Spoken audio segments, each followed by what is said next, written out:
Hello and welcome to the latest from Hearts Standard. My name is Joe Sked and I'm delighted to be joined by Craig Cairns once again. How's it going, Craig? I'm not too bad, Joe. Not too bad. I just had a wee bit of a sneezing fit before we came on here, so my nose is still recovering a wee bit. So I just thought I'd point that out. How are you? I am fine. It was a tough couple of days. I say health-wise, being very hungover from Thursday and being completely out of the game, too old for it. So yesterday was a long day work-wise, so it's catching up on me. But yeah, I'm intrigued to discuss the big news, which has not gone down well amongst the Heart support, I think, is the best way to put it. Looking over the piece, and that is the possible appointment, or the set to be the appointment of Neil. I was going to say, is it Critchley or is it Critchley? Neil Critchley. Neil Critchley as the next permanent head coach of the club. That's kind of news emerged yesterday that he was going to be the next manager. We will, of course, get on to chat about that in depth. But first, there we do have a message from our sponsors. And our sponsors are Good Vibes Giveaways, who are proud to sponsor Heart Standard and offer fantastic prizes to fans of the club. Prizes change weekly and include tech gadgets, days out, weekends away, tax-free cash, and even OASIS tickets. Get your tickets now at www.goodvibegiveaways.com and enter for your chance to spread the good vibes. And there is some emojis with sunglasses. So, Craig, it has been an interesting last few days. I'll say at Timecast, we're just involving Heart of Midlothian Football Club because it was on, I think it was Thursday evening. I think that's when the chatter first began regarding Per Matthias Hogmo and Neil Critchley as the front runners, or the two-man shortlist as to the next Heart of Midlothian head coach. And then on Friday, it appeared first that Hogmo was going to be the man to be given the job, and then before the day was out, just before you were about to log off, it emerged that he was no longer in the running, and the talks had broken down, which led into the weekend. There were some more names mentioned. Rob Page was mentioned. Gary Rowett was mentioned. Of course, had Horneland previously. Earlier in the week was mentioned the brand manager, but then yesterday I got wind of Critchley being the man who's been chosen to replace Steven Naismith on Sunday afternoon, and it seems like it's only a matter of time before that announcement is made by the football club. Before we get into talking about Critchley and, I don't want to say fallout, but just like the debate and discussion that a lot of Hearts fans are having on social media and group chats and wherever, you did have a wee look at Hogmo. You when it emerged that he was likely going to be the next manager. So give us a wee bit of info on him, what you found, and whether it's like here's what you could have had. It was a very interesting one. Not what I was kind of expecting when we kicked off this process. He doesn't come across as, I suppose, given his age and his look and how long he's been in the game, he maybe doesn't stand out as somebody who'd be willing to just be kind of like a head coach under a director of football or whatever it is. But those sort of first impressions aside, he's had a really long and varied career, from international football, both men's and women's, at different age groups, to a number of different clubs, lots of different experiences within them, and including Europe. So, and most recently in Japan as well. So there was a lot of experience there, in direct contrast to the last manager. And yeah, the general consensus for the little while seemed to be that people were generally quite excited about it. Whereas, as we'll come on to, it seems to be the opposite with the man that it looks like it's going to be. For me, I think I'm in the same boat with both, that I just really don't know. I mean, we're in a really sort of precarious position at the moment. I don't know exactly, without being able to peek behind the scenes, I don't really know what we need at the moment. So for me to pretend that I know that Hogmo would be a success and Critchley wouldn't, or vice versa, I think that would be disingenuous. So yeah, I did find it a really interesting candidate, but I've no idea. I've no idea if that excitement that the fans initially seemed to have about the appointment would have been backed up.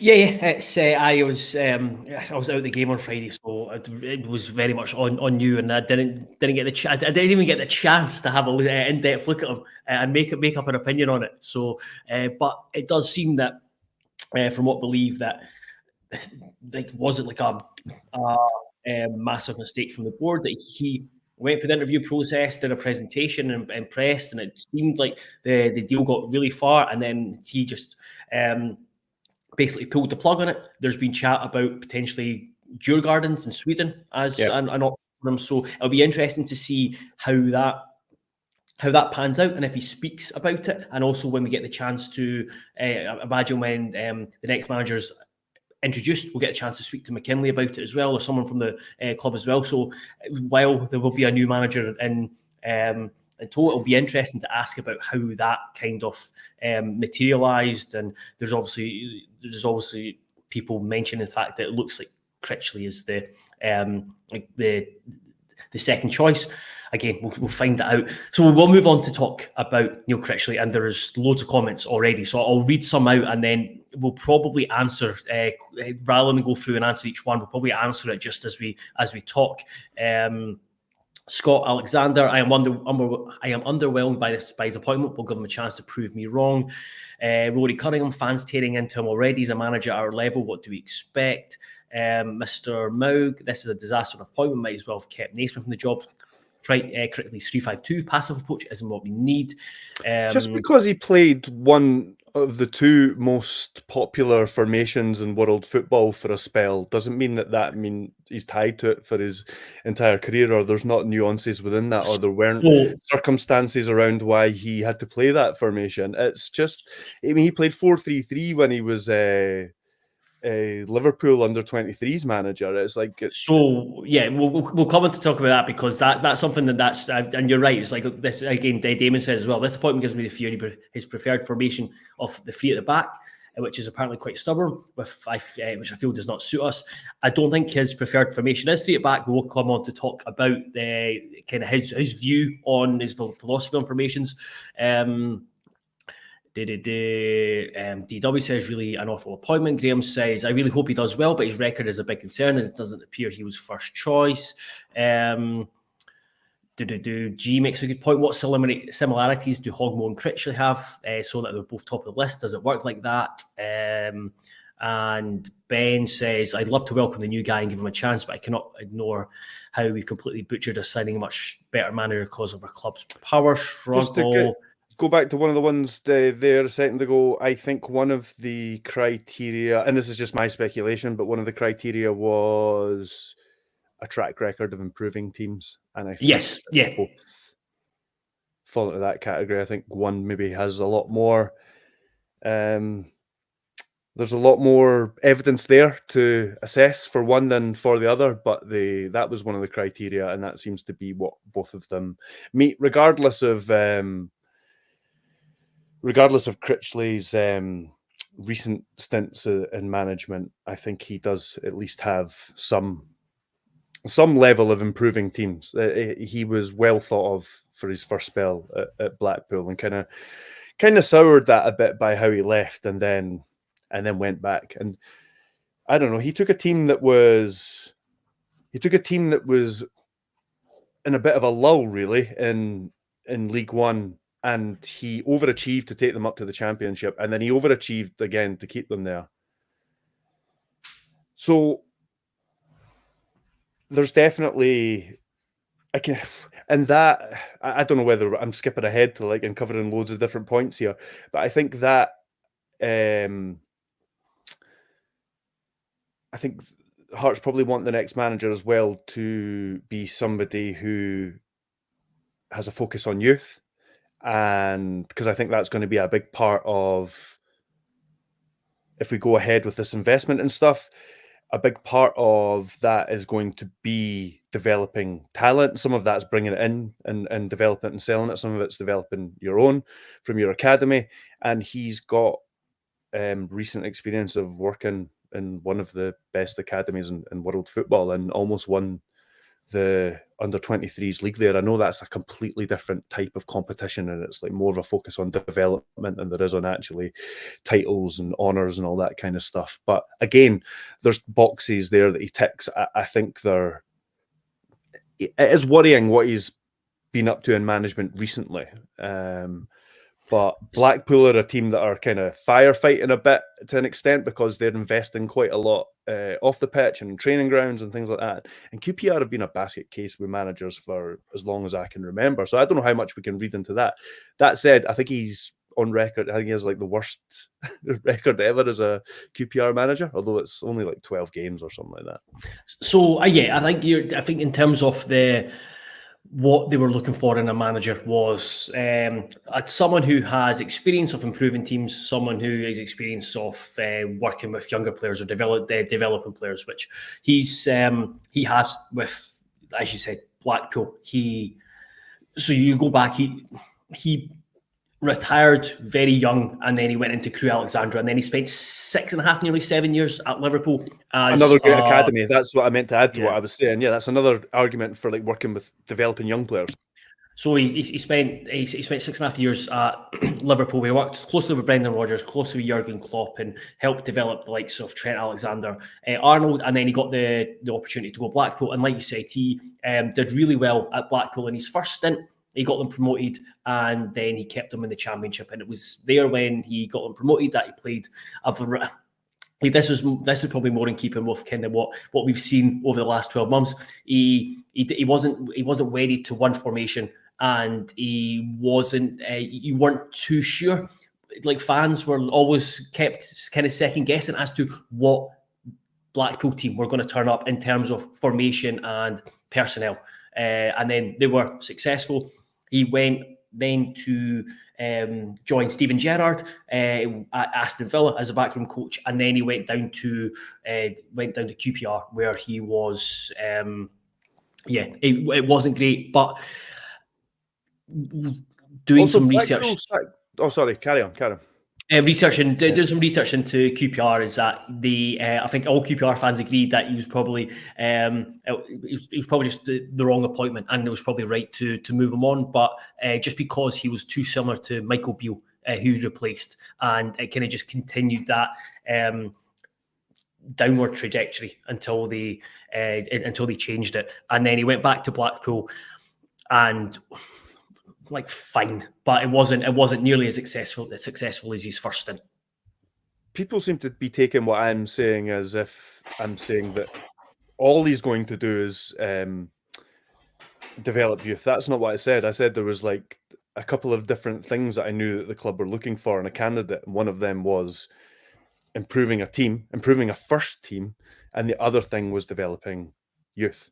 And he's got a track record of doing both of those things. I wasn't saying that this is the only thing that he can do, or this is the best thing this is the thing that he's best at.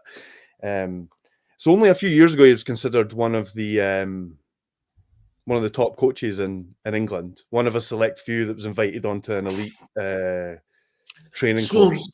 I think this is where he looks like. I think I completely understand. So I'll just answer this one. It's like Beale left QPR top joy United, and he left them when they were in 8th or 9th, and then Critchley got them up to 6th. He probably says that he left them when they were in top. Before before kind of the wheels came off. But I can understand why fans are underwhelmed by the appointment, just because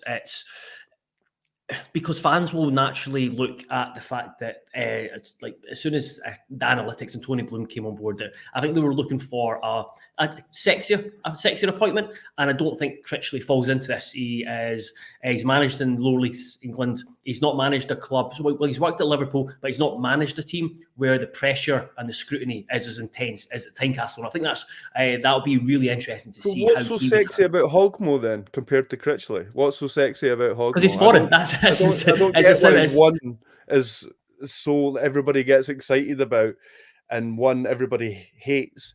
And really, we don't really know much other than scanning a few Wikipedia articles or looking at like some tactical analysis or what previous podcasts have said. That's where everybody's getting information.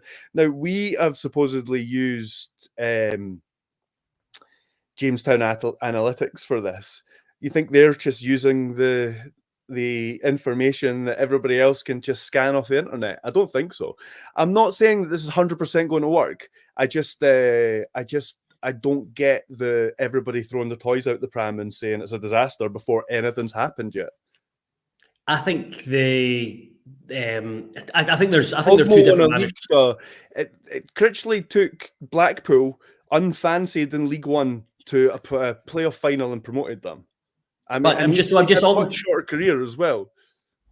All I'm saying with Hogmo is that he's I think he's far more experienced. I think there's a bigger track record there, and the fact that he's managed in different countries, he's managed he's managed teams to success, and he's got experience, like a lot more experience as well. I do think they were, and also it was getting written everywhere that he won the league with Rosenborg. He didn't. He left them 10 points. Off the top of the league. His assistant took over it, won the league, won 8 games in a row, won the league and won Coach of the Year. So he didn't win the league with Rosenborg, from what I can tell anyway. I don't know.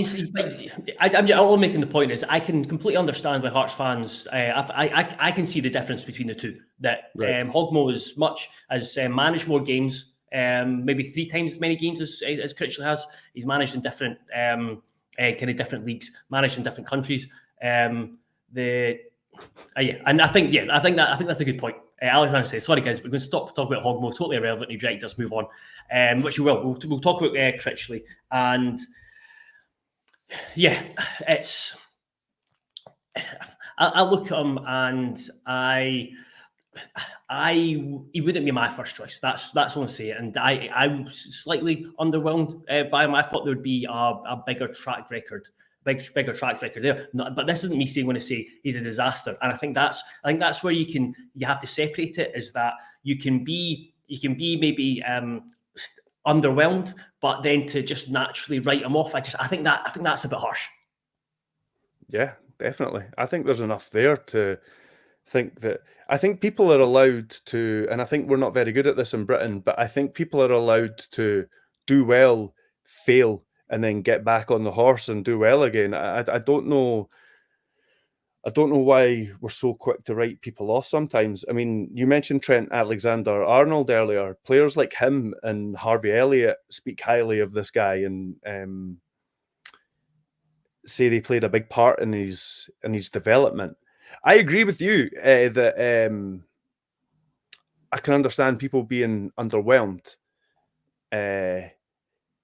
I think the fact is we don't really know how this is going to turn out. We don't really know exactly why these people have been identified as the 2 candidates, and I certainly think the guy deserves a chance before being written off, before he's even taken a training session, before he's even got the job.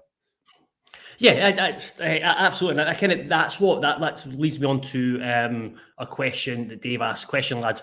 If he does get appointed, do you think he'll start with almost one hand behind his back with the negativity? And there's a part of me that does kind of. He starts off. I think usually with a manager, you get a wee bit of a honeymoon period, and there's a wee bit of excitement.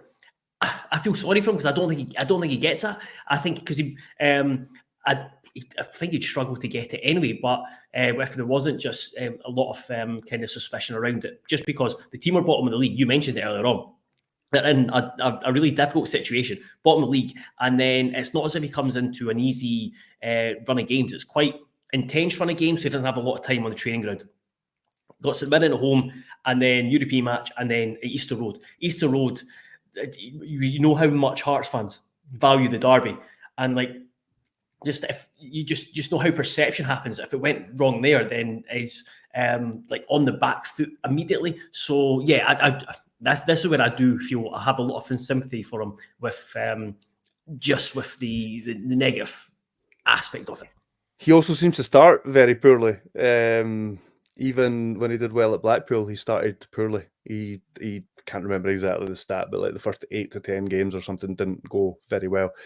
So even if he is the right appointment and he is going to be the person that gets us going, it might take a few games. But as you're saying there, if there's already negativity before he even starts and there's a derby on the horizon, then I don't know. It could be, we could just end up in he could just end up in another sort of QPR or second spell at Blackpool scenario. I think that I don't know. From what I've been listening to about the Blackpool second spell one, it's easy for me to say this from a distance. So I'm sure there's lots of nuances and stuff to it that I don't know about. But it does seem quite harsh to kind of come in towards the end of a season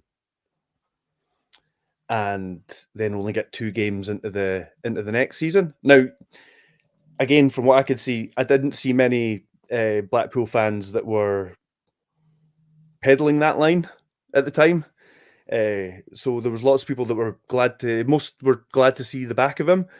But on the face of it, it still does look a bit harsh that you kind of take over towards the end of a season, because that was getting mentioned within it. I think he didn't do well towards the end of the season, then lost the first 2, or can't remember exactly what all the stats and figures were, sorry. But that seems quite early. It seems like very like what's happened to Ian Murray here in recent times. Rafe Rovers, and Graham says, how much of this appointment is down to the analytics we are using? So, for what I understand, is that he was someone flagged up on the analytics. Again, when you ask about what the analytics are finding, I'm not sure. I think there's one thing where you look into how they analyse players, and then I think it's a whole different thing with managers. And that's the big thing about this: the analytics. They're secret and they are kind of under wraps. So it's actually difficult to find out actually what they consider. When we were talking earlier on, Craig, you had an idea of what kind of stuff they might look at. Aye, so from, again, that book that I wrote about recently, and I've mentioned a couple of times, that guy gives a bit of an insight into how they identified Klopp. And one of the things he kind of points out is that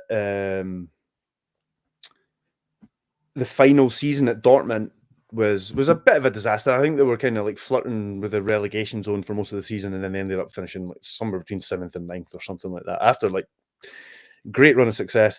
And the guy who wrote that book, Ian Graham, working at Liverpool at the time, his model confidently showed that was just a sort of an outlier.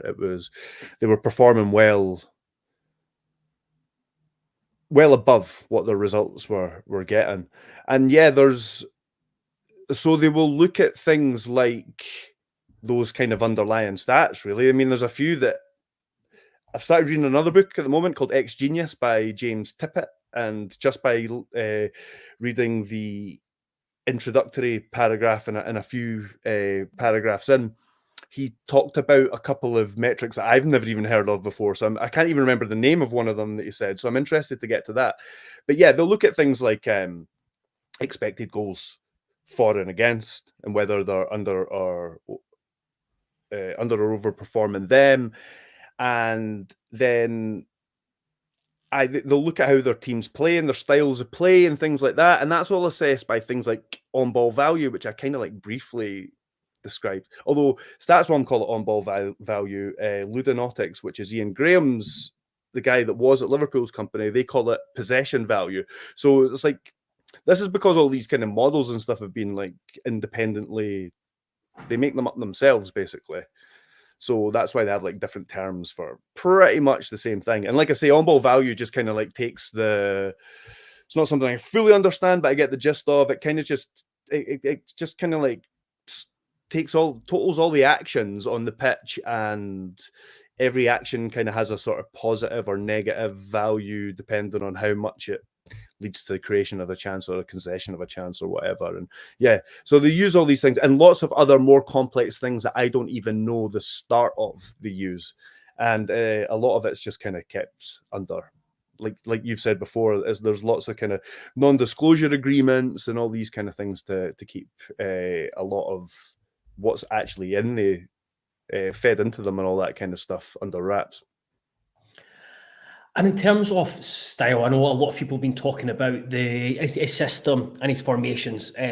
Just looking at what he did at Blackpool, it was in his first spell he played a back three, played a back four, largely a back four, and it was either 4-4-2 or 4-3-3. Played 4-3-3 at QPR, and and latterly at Blackpool it was a kind of 3-4-1-2. I listened to an interview. Listen to an interview he did today when he went into QPR, and he was asked about formation. He's got a preferred formation. He says, no, not really, no. I think the principles are more important than the formation. I think when you come into a football club, you look at the players who are in the squad, and I think a skill of mine is to choose a formation or way of playing that suits the players. It would be foolish to come in and have preconceived idea of what you want to do, because then the players might not be the best to carry out that formation.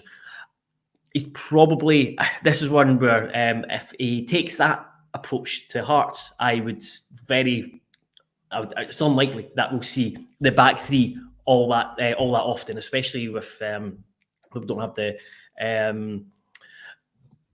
players to play that at the moment. And then in terms of style of play, there's similarities to what kind of Naismith said when he got the job. Very attack-minded, on the front foot. We want a team that is forward-thinking, forward-passing, forward-running, attack with the ball, attack without the ball. Everyone has to be together. Our game has to be with everyone in line, and total clarity in how we want to play. So that's this kind of philosophy around how he wants to play, how he sets up. As we all know, this isn't just strictly on Naismith or Critchley. Every manager talks a good game when he's asked about his style of play. It's what happens on this on the Saturday, the Wednesday night, the Thursday night, whatever, is what matters. And then in terms of other, don't want to be overly negative, so other positives, he has done quite well in terms of, we talked about his player development at Blackpool. Blackpool have sold, for example, Jerry Yates. Was signed in 2020 for £200,000. He did really well under Critchley and was sold for 2.8 million. And then they've had a couple of other players who they were signed for free and have gone for high six figures or seven figure fees. So there is also that aspect, which I'm sure will be considered as well. But yeah, I think it is a situation which is not ideal for a manager to come into, when I think there was a lot of excitement around the next manager appointment, and then fans have had that excitement kind of taken away from them to an extent. But like you said, it's difficult. It's difficult pinpointing a specific person who there's no managers like, well, there's one in my mind who would be guaranteed success, but we won't mention his name. I totally agree with that, because I was completely unsure on what kind of manager we needed, because I think we're in a bit of a weird situation, because we need something different short term than we do long term. So therefore I wasn't sure which one you go for, or which one you kind of err towards more, you know what I mean? So there are other ways, there are like third options where you could have like an appointment to the end of the season and then like go for it in the summer again, but that has its pitfalls as well. So yeah, I just didn't really know what kind of manager we needed. Whether it is this results now, safety first, just get us up the league a bit, or like some sort of pragmatic, forward-thinking manager, but you sort of sacrifice some results in the short term. So yeah, not knowing what manager we kind of really needed or wanted, I was unsure who we were going to get, and I think that's why we've ended up with like names that we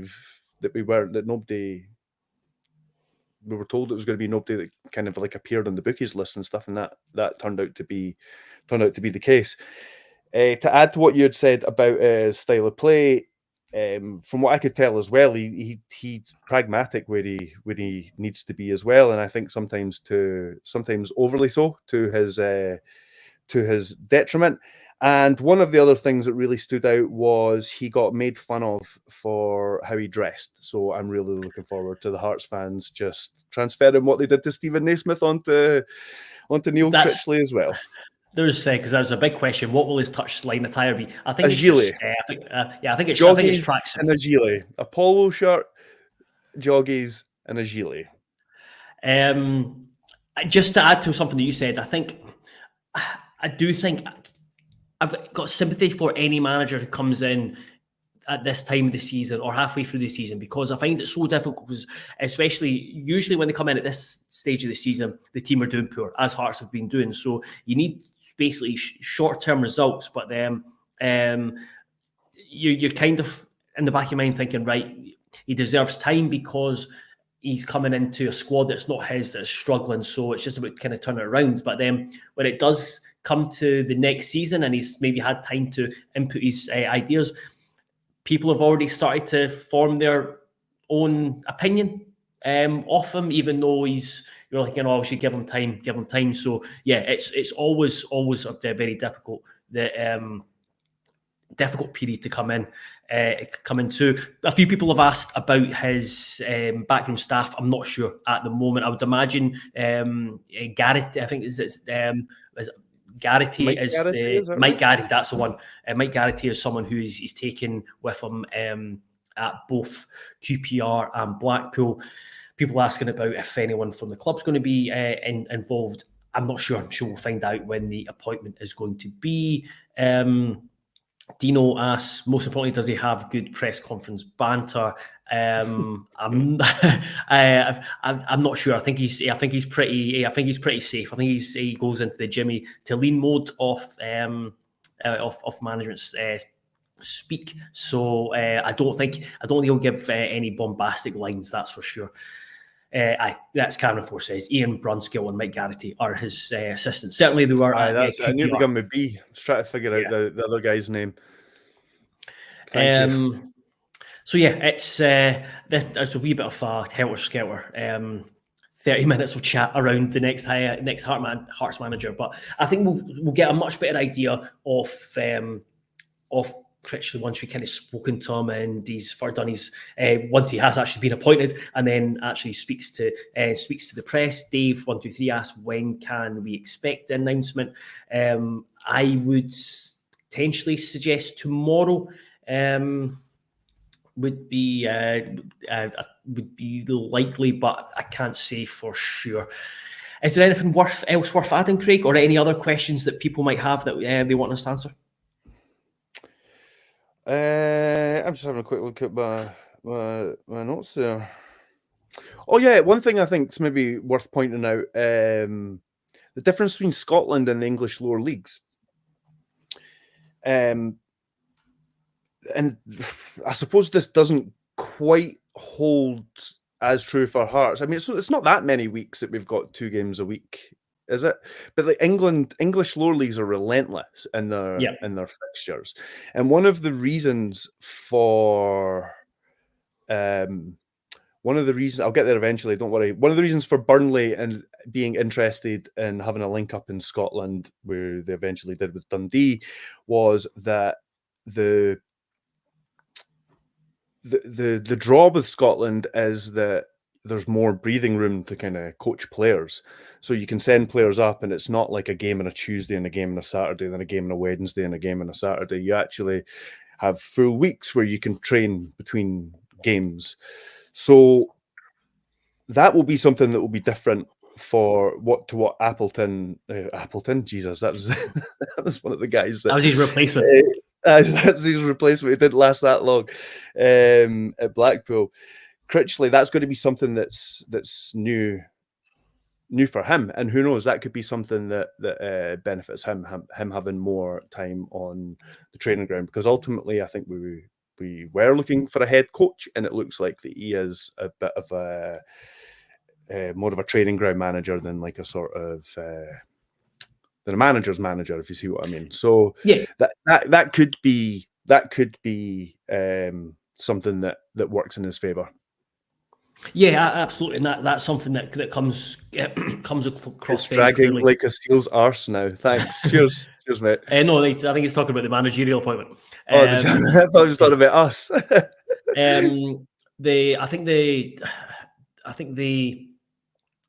Everything that I've kind of read about him, but people talking about him or him talking about how he likes to manage, is that, yeah, he is very much a person who likes to get on the training ground and work with the players.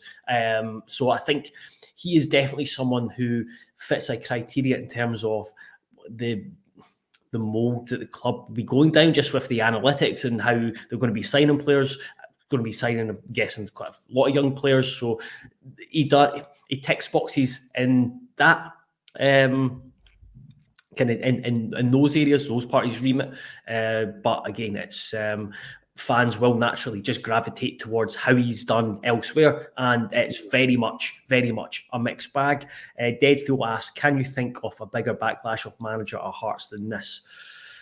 Somebody mentioned them in the comments earlier and said that this had vibes of it, which I wouldn't agree with, but Graham Rick's got quite a lot of backlash and a few other managers around that time probably got more backlash than Critchley's getting at the moment. Yeah, but we'll see. I very much hope that Hearts fans are patient, and if he gets appointed, and give him time, get behind him. I know it's not the one that everyone wanted, but like we said, it's underwhelming. But hopefully, I just think it's a bit unfair just to basically write it off as a disaster already, or simply just sit and wait for it to turn bad. So hopefully that's not the case. Hopefully comes in and he hits the ground running, wins his first three. If he wins his first 3 games, home to him against Omonia and then Hibs, everyone's forgotten about it and everyone's happy. Because I mean that's what Hearts need is it's all well and good having someone for, like you said, to come in and steer us long term, but it's vitally important that Hearts will start picking up wins because they've not won a league game. So we will see in the coming days when Critchley is, whether he is appointed or not. I would expect, hopefully, that appointment to be confirmed tomorrow. But we will be back later on in the week to discuss however things go in the coming days. Be sure to check out the site for all the latest news, a couple of Joe Savage interviews as well, that kind of looking back on his time, Craig's piece on the Craig's piece for around Tony Bloom, and the book that sheds a bit of light on his success with Brighton is on the site, and be sure to check all that out. And we've also on Heart Standard on WhatsApp now, so you can get stories straight to your phone. Just search Heart Standard on WhatsApp and join our group. I'll be putting in a welcome message there later on this evening. But until the next time, goodbye.